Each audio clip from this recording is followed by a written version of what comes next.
throughout the years na pumupunta ho kayo dito, wala naman kaming naririnig na may problema. Kasi in my opinion, kasali ho kayo dito. But anyways, Mr. Chairman, I'm just echoing my frustration as a Filipino, Mr. President. Nakaka-frustrate, no? Na nandito tayo ngayon, pinakikinggan natin to. Dapat ang pinakikinggan ho natin kung paano po umunlad yung bansa ho natin. Pero dahil po sa inyong masamang liderato, nandito tayo ngayon. Inaayos ho natin. Hinahanap po natin sino yung mga kriminal. Hindi pa ho natin mahanap dahil nasa Portugal na nagtatago. Bakit niyo ho pinabayaan? Yun ang aking sentimento. Gusto ko ma-take advantage po yung presence ni former Secretary Bonoan na nandito. Secretary Bonoan, nabasa niyo na po itong affidavit ni Yusek Bernardo? No, Your Honor, I have not. Hindi niyo ho nabasa ito, pero this was furnished to us during one of the hearings ng Blue Ribbon at na-implicate kayo dito many, many times. No? And let me just read. On page 18, sometime in 2022, Secretary Bonoan directed me to submit a list of projects for possible inclusion in the NEP for fiscal year 2023 worth around 450 million. And in the same page, Engineer Alcantara gave 10% of the value of the projects. In page 19,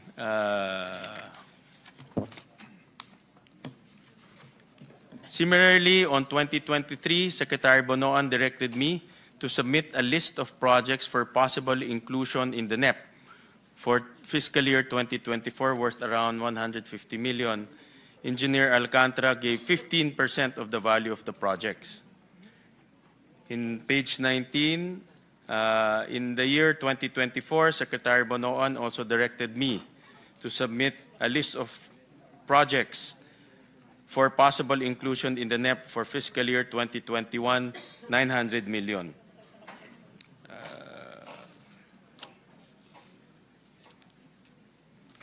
Tapos, in page 20,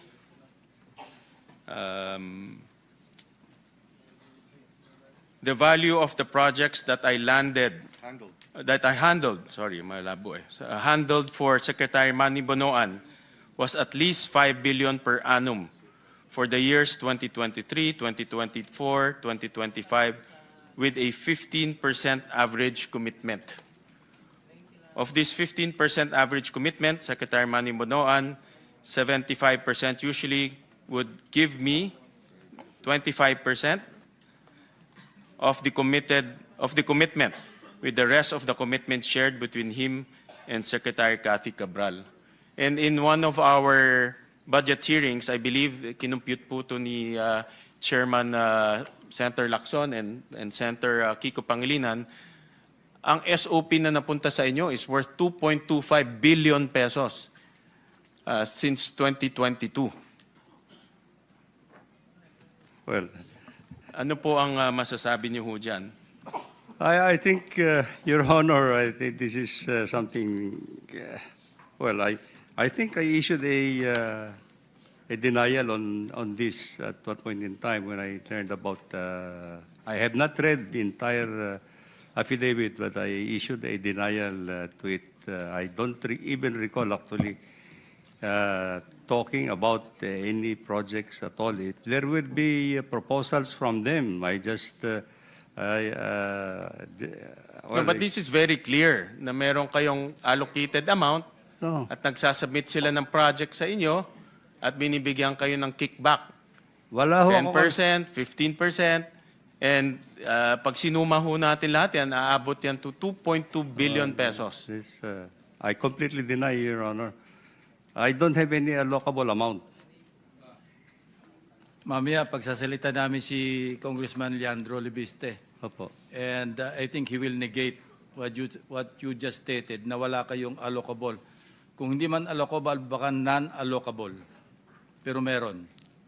Anyway, sige. Well, Mr. Chairman, whether allocable, non-allocable, nakakuha kayo ng kickback.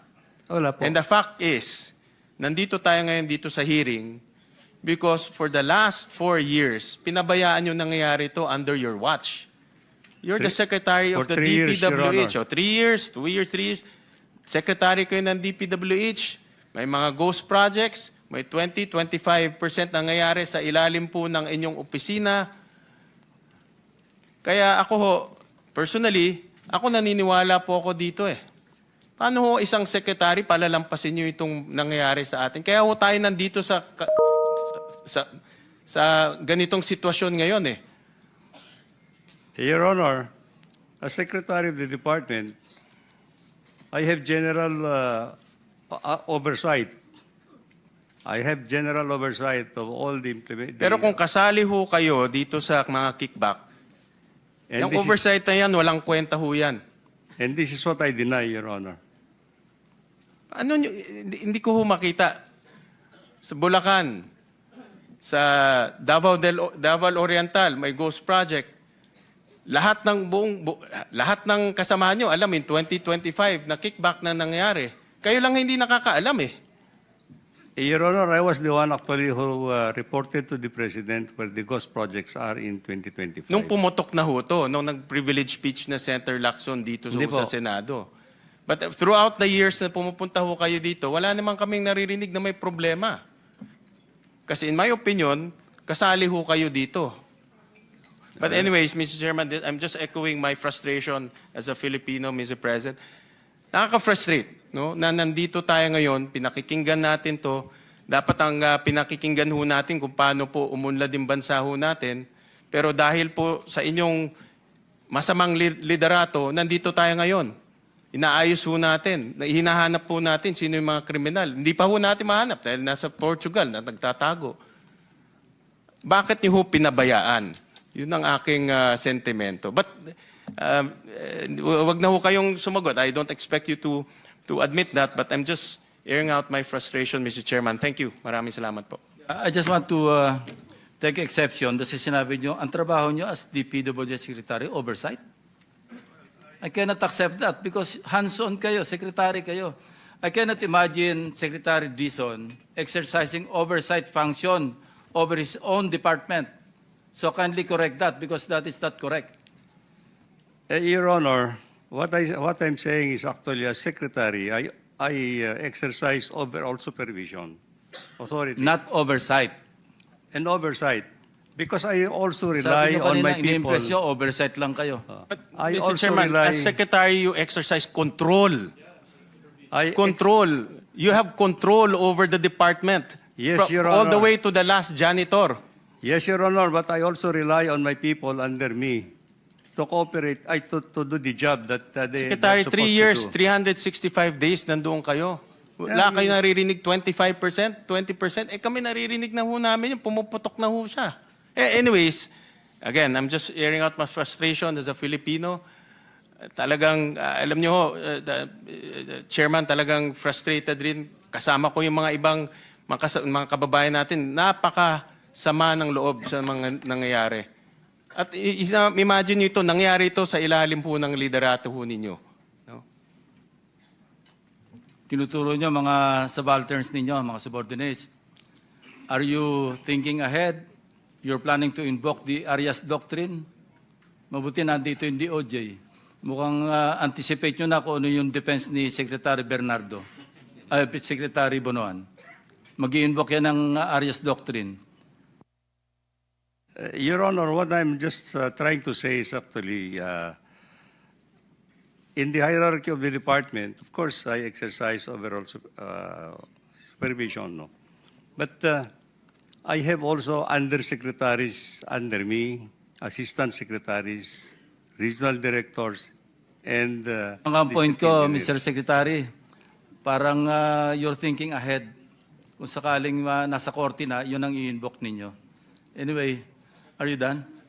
So, Senator Pangilinan is next. Thank you, Mr. Chairman. Itutuloy ko lang, no? Well, just for the record, under our Philippine jurisprudence, a general denial is actually very weak in the face of specific allegations. So, yung general denial ninyo, baka kailangan nyo ng mas mahusay na abogado, former Secretary Bonoan, because it will not hold water. But anyway, having said that, we would also like to raise some questions on the testimony